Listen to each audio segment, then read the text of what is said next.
मी संजय चौगुले, तालुका गडिंग्लज, बेकनाळ गावचा रहिवासी आहे. मी हे सत्र जॉईन करण्याचं कारण की माझ्या आत्ताच्या ज्या वयाच्या टप्प्यावरून आहे तिथं आरोग्यपूर्ण जीवन जगणं हा एक उद्देश आहेच. मग इथं जॉईन होताना असा विचार होता, आरोग्याबद्दल जे काय आहे ते आपण म्हणजे जाणीवपूर्वक जिज्ञासन करायचं असते.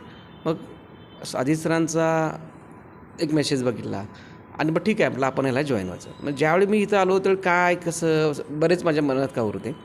माझा स्वतःचा असा एक प्रॉब्लेम आहे की मी एकाच वेळी स्थिर विचार करू शकत नाही. मी एखाद्या गोष्टीचं कॉन्सन्ट्रेशन एक काम करत असताना माझ्याकडे बऱ्याच त्याचवेळी इतर भावभावना किंवा क्षणिक मन आज एक मित्र आहे आणि त्याचवेळी माझं मन बाजूला भरकटणं किंवा ते दुसऱ्या माझं वैयक्तिक काम करत असताना सुद्धा मन दुसरीकडे लक्ष डायव्हर्ट होणं ही खूप आहे.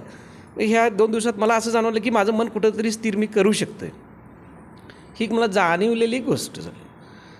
तसं म्हटलं तर खूप म्हणजे इतके बऱ्याच दिवस मी म्हणजे मन शांत करण्यासाठी एखादं स्थिर करण्यासाठी काय करायचं हा एक मला बऱ्याच दिवस लागून आलेली गोष्ट नाही. मला 1-2 दिवसात ते जाणवून आलं की खरोखर बाबा आपण कुठंतरी म्हणजे त्या मनाला शांत करू शकतो किंवा आपण शून्य बसलेलं असताना हरवून आपण एक शांत होऊ शकतो. हे एक मला जाणीव झाली त्यातनं. आणि अशा पद्धतीतनं जर खरं म्हणजे येणाऱ्या गोष्टी आता आत्ता तुम्ही जे दिवसभर माझ्याकडनं साधना करून घेतली ह्या साधनेच्या सरावामुळं माझ्या आयुष्यात मला एक चांगला फरक पडेल असं मला आशा वाटते. एकंदरीत तुम्ही या 2 दिवसासाठी समाधानी आहात? हो समाधान आहे. धन्यवाद.